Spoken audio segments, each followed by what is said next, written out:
Hello everyone! This is the video that I should have recorded years ago when the emotions behind it were more intense. I did not have a YouTube channel at that time, so let's do this now. Better late than never, as they say, right? I would like to tell you how I got rid of my $43,000 debt in 15 months. Hopefully I can inspire you to do the same. I believe that you can turn the page. This is my invitation to you to start dreaming again, guilt-free. Let me show you how I did it. During editing, I realized that I do have something emotional to share with you guys. I recorded myself on 2020, October 9th, when I paid off my student loan. I don't know why, I think I sensed it at that time that I was gonna show it to the world one day. It's true that I didn't have a YouTube channel at that time, but I felt the need to record it. So you're gonna see it towards the end. There is a turning point that we have to reach before we decide to get rid of a debt. My decision date was on July 15, 2019.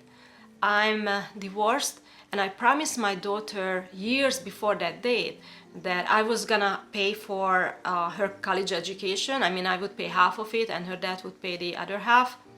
But the way I was managing my finances leading up to that date did not indicate that I was going to be able to keep my promise to her.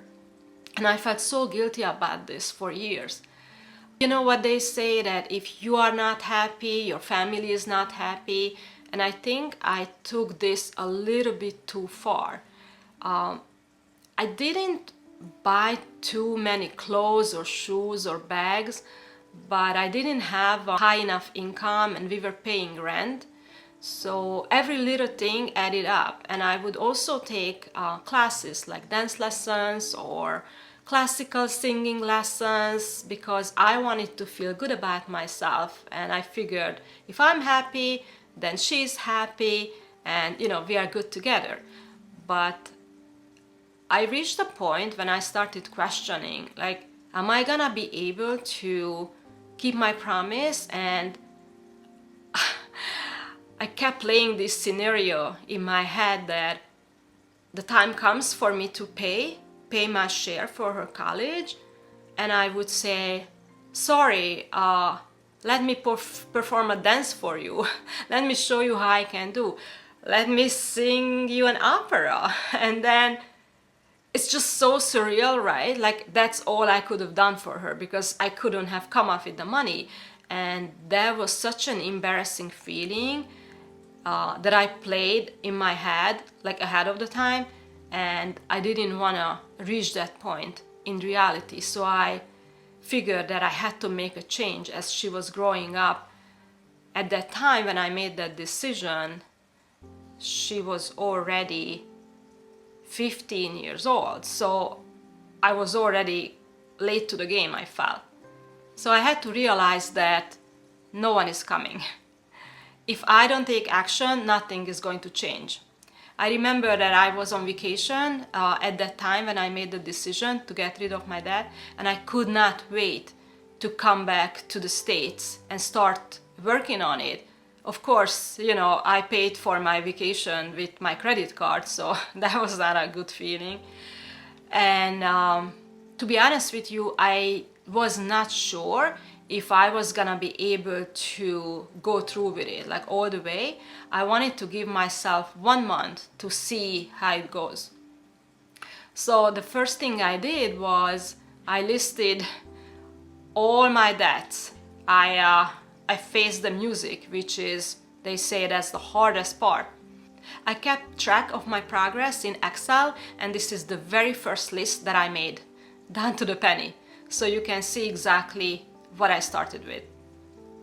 After taking stock of my current situation, I created a list of all of the charges on all of my cards. I looked at my accounts, I figured out where my money was going. After that, I looked at every single line item and tried to see if I can cut any expenses there. Are there any subscriptions that I could cancel? And I canceled cable TV, and it's been 5 years and we still don't have it. We moved to a new place and TV is on the wall, but it's not even working. It's not plugged in. We don't have service and we don't miss it. It's just there for decoration, I guess. This is a brief interruption due to a technical issue. Just a heads up, my microphone is not going to be plugged in for the next few minutes. I had to stop recording, and when I resumed recording, I forgot to plug the microphone back in, but let's look at the bright side. If you are considering starting a YouTube channel, I can demonstrate to you how important it is to have a microphone. I would also like to mention that the colors of the clips will not be uniform. I'm going to start learning about how to fix these issues for future videos. I am improving at least one thing every single time I record a video, and that's what I committed to when I started my channel, so I'm happy with my progress. We have to give ourselves grace, right? So back to the topic. Next step is budgeting. It's so important. I can't stress it enough. We assign a purpose to every dollar at the beginning of the month, and then we stick to it. We don't spend more money than what's in the budget for the month. And I understand that it's a very scary thing for many people because we may feel that it's restricting us, but I find that the opposite is true. It gives me freedom because I don't have to think about it anymore. Like, I set it up at the beginning of the month and I stick to it. It's black and white, and it takes the guesswork out of it.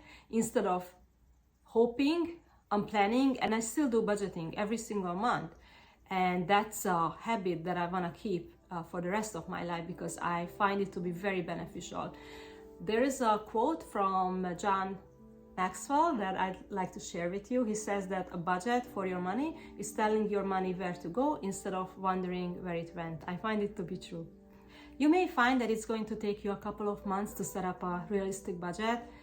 Normally, we underestimate how much money we are going to need for groceries, and there are some other line items as well that may not be accurate. So we have to give ourselves grace. It's okay. You'll get the hang of it in a couple of months and you'll get into the right rhythm, I promise. When we set up our monthly budget, there is going to be a line item for debt repayment, and that's the fun part. And then you are going to question, like, okay, let's say I have $500 to allocate to debt repayment. Which debt am I going to attack first? There are two ways we can go about it. The first method is the Snowball method, when we are listing our debt from smallest to largest, regardless of the interest rate. And then the second method is the Avalanche method, when we are listing our debt from the highest interest rate to the lowest, and we attack the one with the highest interest rate. I chose the Snowball method because it allowed me to have quick wins right away, and even the Harvard Business Review proved that it is the better method because it helps people stay motivated. Once you have everything listed, you have all the numbers in front of you, you are going to start breathing easier. There is another quote I'd like to share. It is from Charles Kettering, and he says, "A problem well stated is a problem half solved." So we just have to have everything in front of us, and it's gonna get easier. It is going to get easier because you will be able to estimate how long it's going to take you to pay off your debt. You can look at your income as a shovel, and you can look at your debt as a hole. So how big of a shovel do you have? How much of an income you have to dig yourself out of the hole, dig yourself out of the debt you are in? Obviously, if you have a higher income, it's going to take you less time to get out of debt, but regardless of your numbers, you can find hope in them because you are going to start seeing the light at the end of the tunnel. It's no longer an oncoming train. As I mentioned, I use the Snowball method to get out of that, and I also use the Dave Ramsey's 7 baby steps as a framework for my journey. So step number 1 is to put aside $1,000 for emergencies. I had like $900 already saved up, so I only had to add like another $100 to it, so check. Step 2 is paying off all the debt except for the mortgage by using the Snowball method. I stopped using credit cards. I paid for everything with cash or with credit card. I also stopped contributing to my 401k. I put all the money towards my debt payment, the yearly bonus, and all the money that we got from the government during COVID as well. Now I'm going to share with you what were some of the things that I was doing to get out of debt. Let's see how much I can remember. I took a defensive driving course to lower my car insurance.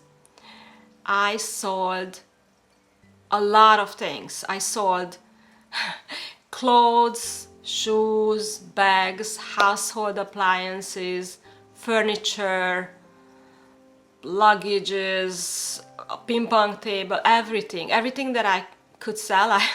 I sold on eBay, Poshmark, and on the Nextdoor app. And I remember by the end I had only 4 things left in my basement. It was a bucket, the Christmas tree, the air conditioner, portable AC, and inflatable mattress.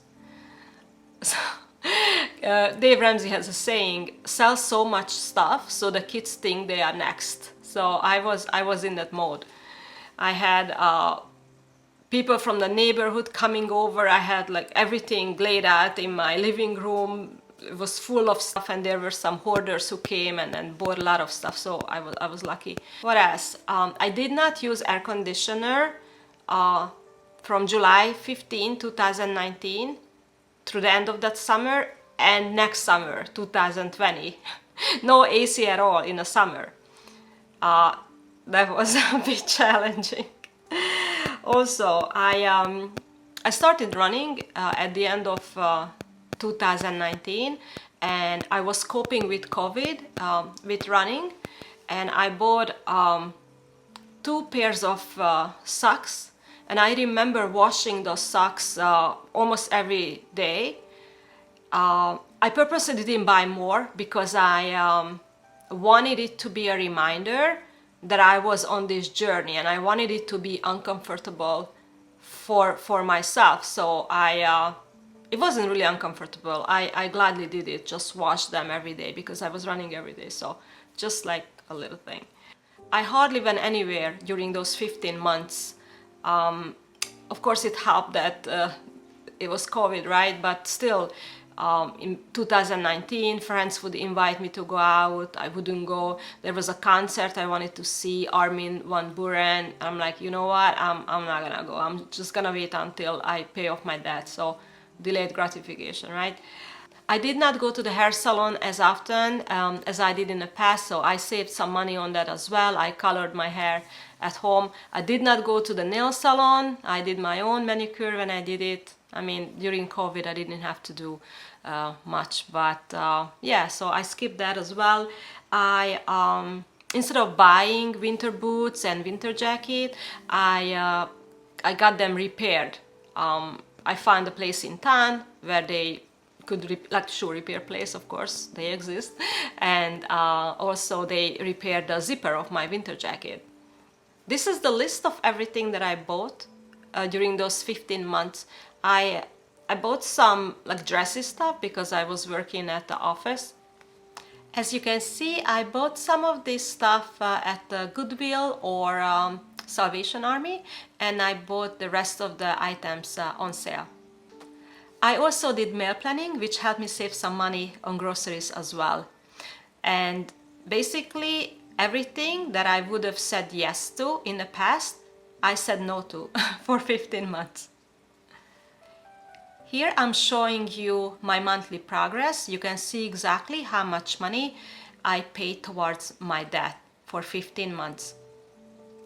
I gotta be honest with you, I have received a big raise in April of 2020, which definitely helped accelerate my progress, but I don't think that I would have received this raise if I hadn't been a good steward of my money leading up to that point for 9 months. There is a saying, God helps those who help themselves, and I feel that this was definitely the case. It took a lot of inner work for me and preparation to get that position, because I was laid off in March of 2020, and during those uncertain times I had to find a new job.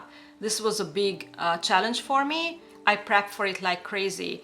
I was skipping 1 level at my job classification at work. I was on level 7 before, and this position was on level 5. So huge challenge, right? And I had to distance myself from everything and everyone who raised any doubt in my mind whether I could get the job. So it wasn't easy. It wasn't. But the way I look at it is, if I hadn't gotten that raise, it would have taken me maybe 20 months or 25 months to get out of that. It doesn't matter, because the end result would have been the same. So we would have celebrated with this delicious cheesecake anyway. One of the most important contributing factors to my success was listening to Dave Ramsey every single day. Check out his rants from like 5-6 years ago. They are amazing. They would put fire under your butt. He gave me so much motivation to keep going. He's amazing. I mean, there are some of the things that he preaches that I don't agree with. I don't know if I could have done it without his help. So check him out. This is all I wanted to share with you today. Hopefully you got something out of it. Please let me know if you have any questions, or if you would like me to delve deeper into some aspects of this debt-free journey. If you are considering starting it, just go for it. You've got this. It is possible to give up your personal history, to peel off your old labels and reinvent yourself. So take care. Bye. It's 5 a.m. and everything is dark and quiet around me, so I'm going to speak softly. I got paid today, which means that I can now pay off the last portion of my student loan debt, and I'm going to be completely debt-free. A 15-month-long journey will end in a few seconds. I was planning to do this later today in a more theatrical way. I was going to ask my daughter to film me while I'm on the phone with the representative from Nelnet, but I don't want to wait any longer. This feels right, so I'm gonna do this now. Make a payment. Yes. Oh, the payment amount was, my current balance is $2,670, so that's how much I'm gonna put in here. 670.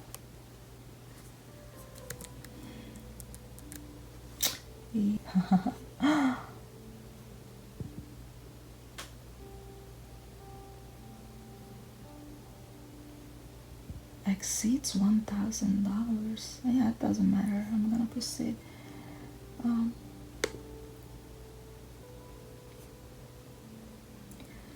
Oh my goodness, I can't believe this.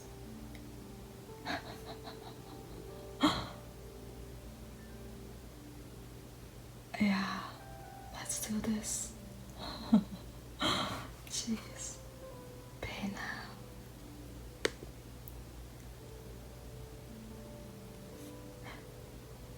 My heart is beating like crazy.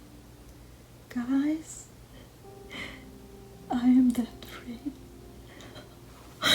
And I'm not crying.